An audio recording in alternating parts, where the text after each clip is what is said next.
সরকারের ক্ষমতায় থাকতে আসলে কাকে দরকার? শিক্ষককে তো তার দরকার নাই, তার দরকার পুলিশ, আমলা, প্রশাসন, তারা ঠিক থাকলেই হলো। একই সঙ্গে আরেকটা বিষয়ও আমাদের যুক্ত করা দরকার। আমি নিজেও কিন্তু শিক্ষক পরিবার থেকে এসেছি। আমার মা টিচার্স ট্রেনিং কলেজের প্রিন্সিপাল ছিলেন দীর্ঘ সময়, আমার নানা ঢাকা বোর্ডের চেয়ারম্যান ছিলেন, সুতরাং আমি নিজেও শিক্ষক পরিবারের।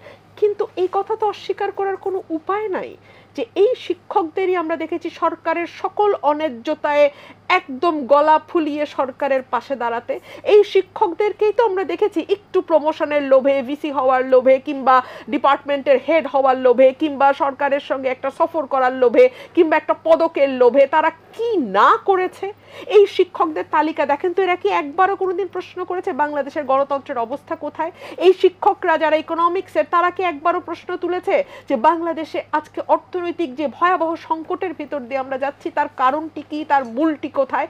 এই প্রশ্নগুলো কিন্তু আমরা এই মানুষগুলোকে করতে দেখি নাই। সে কারণে এমেরিটাস অধ্যাপক সিরাজুল ইসলাম বলতে বাধ্য হয়েছে যে বাংলাদেশে বুদ্ধিজীবীরা চামচামি করে, লেজুর বৃত্তি করে, নোংরাভাবে সরকারের পা চেটে কিছু সুবিধা নেওয়ার চেষ্টা করে। সুতরাং তাদেরকে আসলে গণায় ধরার দরকারটা কি আপনার?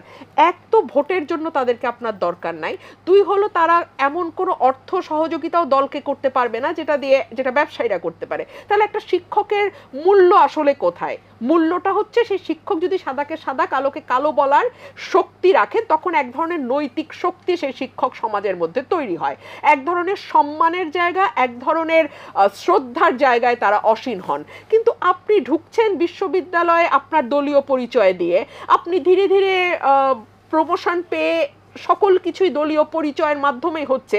আপনি কোনো বিপদে পড়লে ছাত্রলীগের সাহায্য নিতে হচ্ছে আপনাকে, এবং ছাত্রলীগ দ্বারাই আপনি পরিচালিত হচ্ছেন মোটামুটি বিশ্ববিদ্যালয় ক্যাম্পাসের ভিতরে। সুতরাং আপনাকে আসলে কেন পাত্তা দিবে? যেখানে ছাত্রলীগের সাধারণ সম্পাদক বা ছাত্রলীগের সভাপতি আপনার সঙ্গে বসলে আপনি কৃতার্থ হন, সেখানে আপনি কি করে আশা করেন যে মূল দলের সাধারণ সম্পাদক বসে আপনার সঙ্গে আলোচনা করবে? না, আপনি নিজেকে সেই সম্মানের জায়গায় রাখেন নাই, ক্রমাগতভাবে আপনি নিজের সম্মানকে ধ্বংস করেছেন। এখন আপনি শিক্ষক বলেই, কেবলমাত্র শিক্ষক বলেই আপনি সম্মান পাবেন, এটা আশা করা আসলে বাতুলতা।